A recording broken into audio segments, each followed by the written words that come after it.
12 April পাহাড় ভোটে আসন জয়ের লক্ষ্যে ঝাঁপিয়ে পড়েছে সব রাজনৈতিক দলই।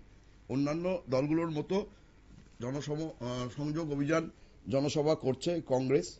বুধবার দিন 7 নম্বর এডিসি কেন্দ্র ডেমছড়া কচুছড়া কেন্দ্রে সেখানে কংগ্রেসের তরফ থেকে একটি জনসভার আয়োজন করা হয়েছিল। সুরমা বিধানসভার সন্তোষিয়া বাজারে এই জনসভাটি অনুষ্ঠিত হয়। এখানে কংগ্রেস প্রার্থী রয়েছেন হরিনাথ দেববর্মা। তার সমর্থনে এই সভা থেকে মানুষের কাছে কংগ্রেসকে জয়ী করার আবেদন রাখান প্রদেশ কংগ্রেসের সভাপতি আশিস কুমার সাহা। তিনি জানান যে পাহাড়ে যেভাবে দুর্নীতি হয়েছে এবং রাজ্য জুড়ে যেভাবে দুর্নীতি চলছে তাতে কংগ্রেসই কিন্তু হাল ফেরাতে পারে। তাই এখানকার যে কংগ্রেস প্রার্থী আছে হরিনাথ দেববর্মা, তাকে যাতে মানুষ ভোট দেন সেই আবেদন তিনি করেন। তিনি কি বললেন শুনে নেব তার বক্তব্য।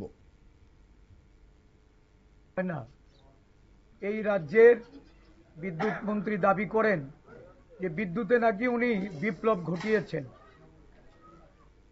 এই রাজ্যের বিভিন্ন জায়গায় কর্মসূচি করতে গেলে এই পরিস্থিতির সম্মুখীন হতে হয়।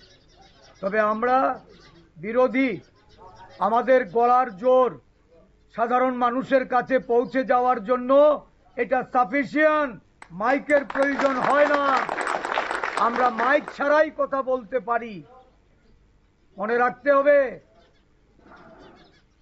যারা রাজ্যের আদিবাসীদের কাছে এতকাল বলে এসছে একটা জুমলাবাজের জোট এই রাজ্যে, যে বিজেপি বলেছিল 15 লক্ষ টাকা ব্যাংক অ্যাকাউন্টে ঢুকবে, আজকে দিনের কথা বলে যারা মানুষকে স্বপ্ন দেখিয়েছিল 2 কোটি চাকরি প্রতি বছর বেকার যুবক যুবতীদের জন্য, শ্রমজীবী মানুষের জন্য 340 টাকা মজুরি নির্ধারিত হবে, নানাভাবে এই প্রতিশ্রুতি দিয়ে যারা প্রতিশ্রুতি। আমরা শুনে এলাম প্রদেশ সভাপতি আশিস কুমার সাহার বক্তব্য। তিনি বিজেপিকে এবং তীব্রতাকে তীব্র আক্রমণ করেন এবং একে অপরের যে ভূমিকা পালন করছে পাহাড় ভোটে সেটা নিয়েও তিনি সন্দেহ প্রকাশ করেন।